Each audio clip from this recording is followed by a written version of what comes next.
Lecture 10. This will concern Chapter 2 of Veritatis Splendor, in particular Section 2, called Conscience and Truth. It is the portion of Veritatis Splendor in which John Paul II takes up some of the erroneous thinking that has happened in recent decades about the notion of conscience. It is a venerable idea within Christian culture, but one that has been maligned and distorted by some recent thinking on that subject. Let me get this lecture organized by asking you to think about your own preferred models of conscience, because most of us tend to have a sort of a basic picture. As near as I can tell from my survey of the history of thought, there are three main models of conscience. If you come up with others, I'd be glad to know, but I think they really do fit in under one of these three main sections. So I'll cover that first, then look at the distortions of it that John Paul II has noticed, and finally turn to the very appropriate and orthodox vision of the theory of conscience that John Paul offers here in line with the Church's continuous thought on the matter. The first is the general ideas, the various models. I think that one model for conscience is the model that goes all the way back to Socrates and Plato. If you remember some of the texts of Plato about the final days of Socrates, the Apology, the Crito, the Phaedo, there he often talked about the fact that there was a little voice that he would hear. He called it the voice of a daimon. It's a word in Greek that it's at the etymological origin of our word demon, but he didn't mean a demon. He seemed to have meant a spirit, whether an angel or a god.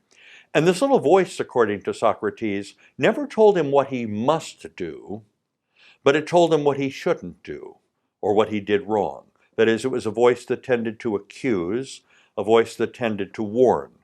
And so Socrates felt that he was in great good standing by listening to the voice of his conscience when, for instance, he refused to engage in an unjust trial at one point, or when he was able to work steadily and maintain his conviction even to the end, refusing to submit to the pressures to capitulate at the time of his trial or the time of his imprisonment. That notion of a little voice has been amplified within Christian tradition when the Christian tradition speaks of the voice of God. And one sees this in any number of Christian authors. One sees it in a very strong way in the writings of John Henry Cardinal Newman. His famous letter to the Duke of Norfolk, as well as his famous essay, The Essay in Aid of a Grammar of Assent, has a significant theory of conscience, and it stresses this notion that conscience is the place within us where we can hear the voice of God. A second tradition of thinking about conscience, a second model, is the one that I would associate most often with Thomas Aquinas, but with others as well. I think Cicero holds the same idea, and I think that one could find other thinkers in the same tradition. For Aquinas, the preferred model for thinking about conscience is that conscience refers to the judgment that we make about actions that we've already done, or actions we're now doing, or actions that we're about to do in the future, actions that are our own because they have been chosen by us. They are deliberate actions. They're not just things that happen to us. And that these judgments need to be passed in the light of standards which are not created by us. I mean, think at the beginning of history, the beginning of recorded history, and one of the things that is so often recorded about the origins of history in any given land is when they started having courts of justice, a way to settle the feuds between families. If you go back to the Greek period, for instance, and to the great Oresteia of Aeschylus, part of it is about the tremendous accomplishment in Athens when they set up law courts so as to end this nasty dispute between Agamemnon and his wife, and then the son Orestes. I mean, all of the way in which there is a tremendous, I think my name's confused there, but the tremendous way in which Athens is celebrating the introduction of law courts to end the blood feuds and to now put questions of justice into neutral hands, to let it be trial by jury, and allowing this trial by jury to be a way in which the people who are voting and deciding on a criminal case are not in any way personally conflicted. They're not personally involved. Well, trial by jury in any system of justice requires that the judge, the jury, be different than the prosecutor, be different than the accused. Having different people do this, having people who are independent of mind, is a wonderful way in which to try to increase objectivity in justice. Conscience on this model, the model that Aquinas prefers and others also take, thinks about trial as a judgment, like the judgment that a judge or a jury would pass. But here, it's a judgment that we pass inside of us. We're the actor and we're the judge. Well, that is already stretching it, right? Because normally it's not a good idea to be a judge in one's own case. But being a judge in one's own case here is a necessity. Why? Not because the action can't be judged. Obviously, the action can be seen by other people, and we can review the evidence and the data. This is what we do in courts of law. But the one thing that can't happen in a court of law is to know the motives, to know the intentions of the subject.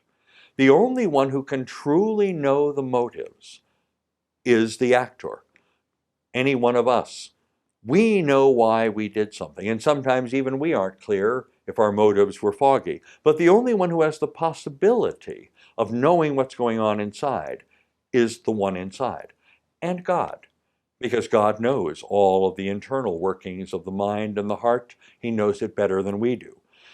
Conscience then is called by Aquinas a judgment that we must render. A judgment we must render on our own choices, because we know the motives as well as get feedback about the nature of the actions and about the consequences that take place. So conscience is this privileged place of judgment. Now, I don't think that either of those first two models is in any way in opposition or contradictory to the other. That is, I think you can say conscience is the place where we pass judgments and the place where we hear the voice of God. And so that Christian culture has regularly joined these. I have read a relatively recent new study of the work of John Henry Newman, and it shows beyond a shadow of a doubt how he was deeply attentive to both these models. Interestingly, the Catechism of the Catholic Church, if you were to take that section of the Catechism that deals with conscience, line by line, it alternates between citing Newman, citing Aquinas, citing Newman, citing Aquinas. The Church integrates those first two pictures. The third one isn't so easily integrated. The third picture I associate with someone like Freud and his theory of the superego, because Freud tried to reduce the conscience to the superego, by which he meant something distinct from the id and something from the ego. The ego, of course, our face on the world, where we do the resolution of things at the conscious level. The id being that subconscious level at which various pleasure drives and various drives of aggression are operative, and sometimes yank us around by our desires and by our aversions. The superego was, on the other hand, the result of experience. All the things that we've ever heard from parents and from teachers and from clergy and from media, all of the various influences that shape our values. For Freud, this is a superego. It's above the ego. We don't even remember where we've heard all of it.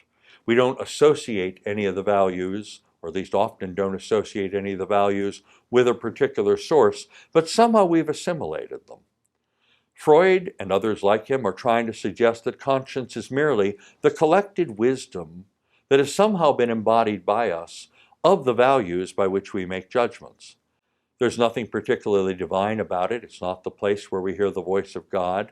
It's not particularly the judgments that we render, because that would be a matter of the ego, a matter of consciousness. For him, it's those unspoken, unremembered sources of value that sometimes help us, but that sometimes get in our way. I don't think that that theory is easily reconcilable. The one part of it that is reconcilable with the Christian theory of conscience is this: our conscience does need to be shaped. We are not born, we are not conceived with a terribly great amount of already determinate content knowledge. As Aquinas and others in the Aristotelian tradition like to say, there's nothing in the intellect except what comes to us through the senses. Very little to nothing is already set. Perhaps the one part that is set, the one operating principle that I think is within us all, good is to be done, evil is to be avoided. That first precept of the natural law is often called by Aquinas synderesis, that is, the part of the conscience that has its very, very first principle, and that is innate. But everything else about conscience needs to be learned, needs to be formed, not necessarily in the way that Freud described, by these unconscious movements from some authority by which we get value, but rather formed by the ways of Christian education, or by the ways of education in any non-Christian culture, by people giving us reactions to what we do, showing us the consequences of our behavior, teaching us to be responsible in our use of freedom. All of that is the formation of conscience, and to it is added the authority of the church to form consciences, because as an expert in humanity, she knows the need that we have for help in forming those values, sometimes in challenging the values that we might, without sufficient thinking, have picked up from parents or from culture when those values were in fact in some way distorted. I confess I am one who is willing to think in terms of moral differences between cultures, that there are some cultures which have made greater progress in maturity, and other cultures which are more regressive. Sad to say, with the loss of Christianity in the West, with its increasing unimportance to many people within our society, there is a regressive character to our culture. One sees this in all sorts of ways. Let me just give one example. But the ways in which even our laws had so much been the embodiment of things like Christian culture, of things like justice, but also of things like mercy, there are movements to change our law to eliminate the Christian idea of mercy, the protection of the innocent. The willingness, for instance, of the law to tolerate the use of lethal force against private individuals by private individuals. In the time of Christian culture, the use of lethal force was restricted to civil authority acting under very strict protocols and is denied to any private individual except when public authority isn't present and one needs to undertake self-defense. But in our present culture, abortion, infanticide, euthanasia, this is the legitimation of the use of lethal force by private individuals against their family members. It is a return to Roman paganism when the paterfamilias had rights of life and death over his children and his slaves, and it is a sad regression in our culture. One also sees it in the change of law. It's a curious change, but there are movements in England and here. There are movements in which there are attempts to drive mercy from the law. You may remember, of course, the part of the law that deals with the fact that you can't be charged twice for the same crime. That is, there's no double jeopardy. In a way, that's an effort to incorporate mercy in the law, and it works in this way. While we do need to bring the perpetrators of injustice and crime to trial, the powers of the state so vastly overwhelm the powers of an individual that unless we have a protection against double jeopardy, the state will get its man eventually. The powers of the state and modern states are so extreme that they will eventually be able to overpower any private individual in the long run. The rule against double jeopardy is an effort to say, there may be guilt here, but it's better that we have some mercy built into the law than that we deprive the innocent of the protections of the law. Better that we be merciful and tolerate some cases in which we do not bring a perpetrator to justice. Some of the movements of victims' rights, I think, are efforts to overturn the double jeopardy rule, and I think myself, in my own voice, that that's a relatively sad development. But let me get back to John Paul II. Here in this particular passage, namely chapter 2, section 2, what he does is to take note of the various attacks on the notion of conscience. Sometimes the attacks come from right within theology itself, when theologians are inclined to say, Oh, conscience, it's been understood in such a narrow way as merely some set of casuistic norms in which people tried to think out in advance the application of a general rule to a particular problem. What we need is freedom of conscience, freedom for people to decide themselves what seems right to them. There's a place for casuistry. There's an abuse of casuistry. Everybody knows the abuses of casuistry, but there's a place for casuistry, for thinking out how norms are to be applied to specific cases. That's the origin of the name casuistry. The Latin word for case is casus. So casuistry is thinking out how rules get applied to individual cases. Conscience is something that needs to be formed. It's not something that merely can be the untutored result of our emotions or our emotivism in our ethics, thinking merely about how we feel. For our feelings also need to be trained. An untrained feeling is not a pretty thing. It will react blindly and without any real justice. The entire burden of Thomas Aquinas' case and of John Paul II's argument with him is that in order to have an adequate conscience, one needs to have a formed conscience. One must indeed always pursue the truth about the matter and let the judgment of conscience apply the standard to the truth of the situation. Now, in the effort to study that, one finds John Paul II making some important distinctions. For example, at Veritatis Splendor, number 57. What he deals with are the judgments of conscience and the possibilities that there can be erroneous consciences and that sometimes one needs to deal with cases of erroneous conscience. An erroneous conscience is a conscience that is mistaken. And the question is, when it's mistaken, is it a mistake that could be corrected, should a person have known, or is it a mistake that the person couldn't reasonably have thought to know? Obviously, we have a distinction of enormous importance there. It's the distinction between vincible and invincible ignorance. Vincible ignorance is the kind of ignorance that could and should have been overcome. Invincible ignorance is the ignorance, there's no way we could have figured this out in the time available. We were at least doing what we thought was true. For John Paul II, in this particular portion of the encyclical Veritatis Splendor, what he is defending is the notion that conscience is linked to truth. Obviously, a correct conscience is something that must be obeyed. If we have a conscience that is invincibly ignorant, we're pursuing what we thought was the truth, we're at least still honoring the truth there. And so we can say that the dignity of conscience is still preserved by operating from what we really, honest to goodness, thought was true.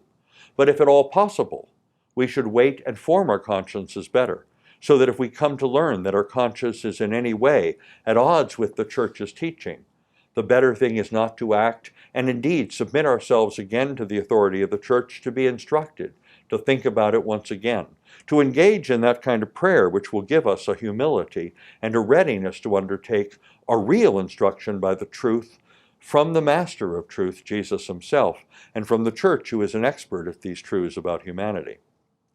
However, to act on an erroneous conscience when one does know better or when should have known better, this is to imperil the very dignity of the conscience. One sees in particular at paragraph 62 and 63 the way in which John Paul II uses the notion of the dignity of conscience to make an important distinction. Namely, a conscience which is still aiming at the truth retains its dignity, but a conscience which knowingly and deliberately does what is known to be wrong or refuses to get to the knowledge that could be in fact brought to it by adequate study and by adequate prayer, that conscience loses its dignity. And he uses some very strong language in paragraph 62 and 63. It makes me go back to the theme that we mentioned in the very first lecture, the importance of dignity, because having a conscience which is capable of being a judge means having a conscience which can witness to the truths about human nature, truths that we did not create, that we dare not alter, that we should not go arbitrarily changing, but rather to override those truths in the name of some desire, in the name of some power. This is in fact to lose dignity in the second sense of dignity, that sense of dignity that is correlated with innocence, rather than the sense of dignity that is correlated simply with having a human nature. Even the person who is a vicious criminal, one who has done indeed a wicked sin, still retains a dignity as a person and must be treated with that dignity. But we must acknowledge that that person has lost their moral dignity, lost the dignity of conscience, and part of what John Paul II is eager to bring out here is that distinction. In paragraph 63 in particular, he makes the following sentence: "It is always from the truth that the dignity of conscience derives." It is always from the truth that the dignity of conscience derives. That is, merely to say, I have a conscience which is of another value, isn't what gives us dignity. The truth doesn't come from desiring, the truth doesn't come from feeling. The truth comes from conforming ourselves to the nature of the reality that we are considering. Very fascinating way to think about this comes from a play that I bet you have seen, or perhaps have read. Have you had the chance at some point in your life to read Robert Bolt's Man for All Seasons? It's a play about Thomas More. Now in that play, and I love the play, I've done it with any number of groups. We've sort of done a reading of it when people take one or another character, and I'd urge you to consider doing the same. It can be an awful lot of fun and a source of great inspiration, because Thomas More, Lord Chancellor of England, eventually put to death as a martyr by Henry VIII, is a wonderful saintly figure, like the play. But there's one element of the play that I don't like, and that is something that I consider nefarious on the part of Robert Bolt. In fact, I was wondering whether I even had it right because of what I thought I saw one time when I was watching the movie. And so I went and read the text of the play, and then not just the text of the play, but read the introduction to the text of the play. And then, not able to believe my own eyes, I went and read several biographies of Robert Bolt. Here's what concerned me. Robert Bolt tells us in the introduction to the play that he is eager to make Thomas More out to be a martyr of conscience in the modern sense of the word. Our ears perk up. A good cholesterol, bad cholesterol distinction, although I think Robert Bolt has it backwards. In the language of John Paul II, the good cholesterol sense of conscience is the judgment that we make, informed by hearing the voice of God, on our actions, using as the standard of our judgment a law that we did not create, the divine law, in the case of the Ten Commandments, the natural law, which we can read within our very being. The good cholesterol sense, we hear the voice of God, we make our judgment, but we make our judgment on our actions in light of standards that are prior to us, that are God's will, formally announced in divine law or disclosed to us by reflection on our nature through natural law. On the other hand, the modern sense of conscience that I believe that Robert Bolt is using is one who is got a theory of conscience in which we are sincere and faithful and in very great ways consistent with our chosen principles, whatever principles we have chosen. One sees this in the play by Robert Bolt, Man for All Seasons. As you get to that particular point in Thomas More's life, after he has been convicted, as you remember from the historical story of the actual Thomas More, there were several issues as he rose through the ranks eventually to become the first lay Lord Chancellor of England, Cardinal Wolsey being the previous one and the last of the cardinals who held that position. When Thomas More rises to the position of being Lord Chancellor of England, he can already see several issues on the horizon. I believe he could see them as early as 1515 and 1516 when he wrote his Utopia. At least in my reading of the Utopia, the first of the two books of Utopia deals with the character Thomas More, dealing with the character Raphael Hathloday, and worrying about whether he can enter into political life. He's urging Raphael Hathloday, this great explorer who has seen the Utopia, he's urging him to get involved in political life. But Hathloday vigorously resists entering into it, thinking he'll be corrupted. I believe that when Thomas More wrote this in 1515 and 1516, just 2 years before he entered Henry's service, he knew that he would hit issues of conscience. In fact, I understand the second book of the Utopia, which is a very curious thing. It's a communist, classless paradise, godless, community of wives, community of property. It's a allegedly utopia, allegedly a best ideal place, but one which the actual Thomas More never tried to enact when he had the power to do so. The reason is, I think, this: utopia isn't the best place. The utopia is the worst place. In fact, it shows what happens if you do violate any of the non-negotiable principles of morality. I think Thomas More was working out in his writing a sense of conscience as a statesman would need it, so that he would have the integrity of being a statesman who had a conscience when push came to shove. He joins Henry's service in 1518. By the 1530s, he has become Lord Chancellor, and the issues that he must face are two. One issue has to do with the marriage of Queen, a marriage that Henry wants to end because she can't bear him a male child, and so he wants the power to divorce her. The other issue has to do with the independence of the church. In his day, as in ours, it was a question of religious liberty, and that when Thomas was trying to defend it, he only found one great episcopal friend. The friend was John Fisher, who also dies with him, a martyr. When the other bishops capitulate and give over their religious liberty to the very lustful and very aggressive and very acquisitive Henry, Thomas More knows the jig is up. But interestingly, even after he is arrested, he sits in prison for some 11 months, and he will not give the reason for his opposition, even to his favorite daughter Meg, lest he in any way make her more vulnerable to pressure. That much is all historically true. Robert Bolt reflects that. But finally, after More is convicted, in Robert Bolt's presentation of the speech that Thomas More gives after his conviction and when he's been sentenced to death, Robert Bolt has him say, "I die a martyr for my conscience. Nay, not a martyr for conscience, a martyr for my conscience."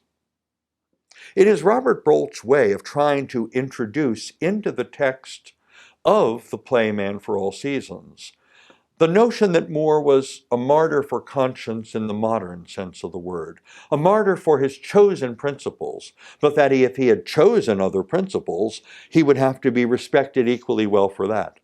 So many people with whom we get into conversations want us to be respectful and tolerant of their chosen principles.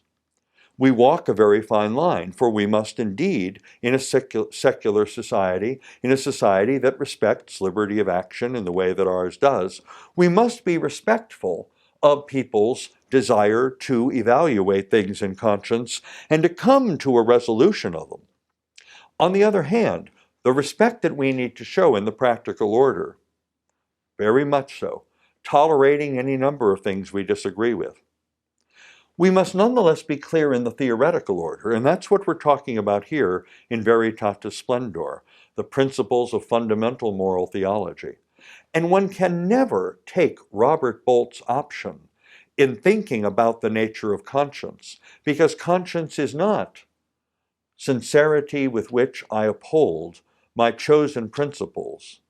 Conscience has to be the judgment that we make, trying to be sincere and authentic and indeed consistent, but the consistency and the sincerity in upholding the principles about the truth of human nature, using principles and standards that we have not chosen, using principles and standards like the ones that faced Thomas More, that were inconvenient, that were going to get him have his head cut off. As John Paul II will argue in chapter 3 when we get there, a proper understanding of conscience may well require of us certain sacrifices, may even require the sacrifice of our life in martyrdom, but it does so because conscience is connected to truth, just as freedom is connected to law.